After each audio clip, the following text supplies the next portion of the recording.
Un combat de free fight à Moscou. De plus en plus d'adeptes et de spectateurs. Ce genre de tournoi reste interdit dans bon nombre de pays, dont la France pour sa brutalité. Mais ici, cette discipline est on ne peut plus reconnue. Elle porte un nom, arts martiaux mixtes, et combine judo, boxe et lutte libre.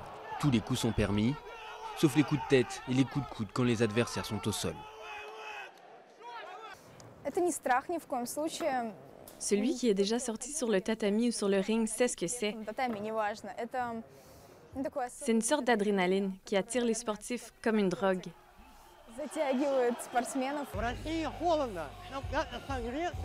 Comme il fait froid en Russie, nous nous battons pour nous réchauffer.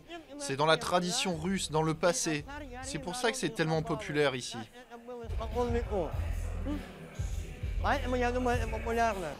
Quasiment inconnu dans les années 90, le free fight est de plus en plus populaire en Russie. Des tournois sont organisés dans toutes les régions du pays et de nouveaux clubs ouvrent chaque mois. Ils accueillent des hommes mais aussi des femmes et des enfants à partir de 6 ans. En 2007, lorsque le club Rod a ouvert ses portes, il ne comptait qu'une quinzaine d'enthousiastes. Aujourd'hui, quelques 350 personnes s'y entraînent régulièrement.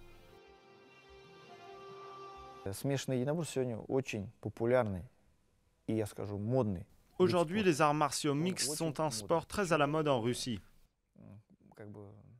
Leur popularité s'approche déjà de celle de la boxe et d'autres disciplines sportives qui comptent une longue histoire.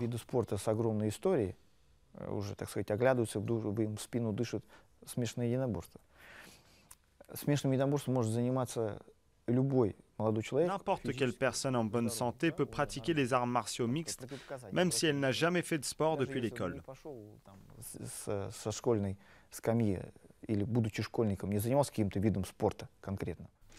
C'est l'arrivée au pouvoir en 2000 de Vladimir Poutine, ancien officier du KGB et amateur de judo, qui a ravivé l'intérêt pour les arts martiaux en Russie. Le pays compte 4,5 millions d'adeptes. Parmi eux, beaucoup sont issus des forces de l'ordre, mais il y a aussi des étudiants et des employés de bureau. Ils assurent que tous les dangers restent limités grâce à la présence d'un arbitre. C'est un préjugé, les arts martiaux mixtes ne sont pas un sport aussi traumatisant que ça. Même le football est beaucoup plus dangereux.